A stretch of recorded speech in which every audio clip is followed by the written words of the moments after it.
my little kitty cats, here I am again with another book review. Last time I talked about the Divergent series and I ranted on and on and on about how I didn't like it and how the story was two-dimensional and all that. This time I'm going to talk about a book I really enjoyed, and it's slightly less popular, so I'm going to also elaborate a bit what it's about if I can remember, because I did read it quite a long time ago.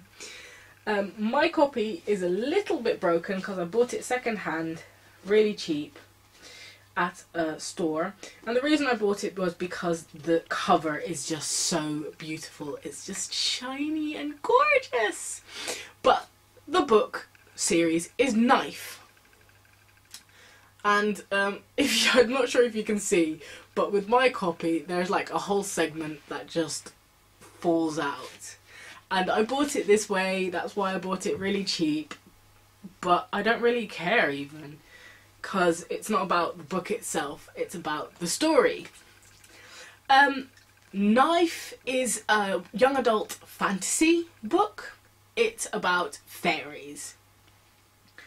And there's this one fairy who everybody refers to as Knife, who, oh my goodness, I can't even remember what it's about. So there's 3 books in this series written by the wonderful writer R.J. Anderson.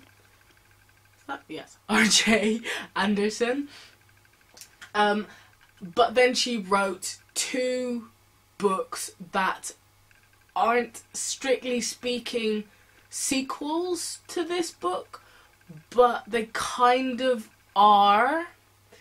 They're about like because these ones are about fairies and in, I think, England, and the other 2 are about piskies in Cornwall, and it kind of continues where it kind of starts where this one left off, but it's not really a sequel, but it's in the same world. And I think one of the characters who's in this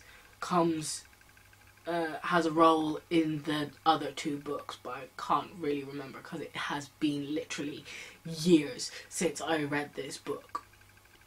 But I do love it. It's really well written. The story is just really good. The cover is gorgeous and shiny. So it's about fairies who live in this huge oak tree, and they're like tiny little creatures, and they flit around the tree, and they've always learnt that humans are bad and they have to stay in their tree, and that there's and then there's like a baby fairy or something. The story, especially of the first book, because like the first book is like the setup to everything, and you kind of like get introduced into the world and how these fairies think, and then in the other books you realise that's not actually how the world works. There's so much more that comes to play, and then the story just takes this huge twist and just goes off in almost a different direction, but not quite, and it's like, oh my god, what's happening? It's so awesome. There's so much happening. It's really adventurous. It's about love and loyalty and friendship, and also about power and the people in power and how that goes, because then they live in a kind of shielded community, and there's this one queen and she says how everything is, but then things don't turn out to be like that, and then there's some other person outside when they finally do venture out, and they're like completely different, and they're also kind of dictator, and then there's other people who also live in a gated community, and it doesn't make any sense if I explain it like that.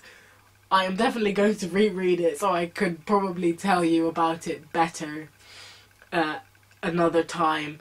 But if you really want, if you like fairies and the fantastical and fantasy but also adventure, this is definitely a book to read.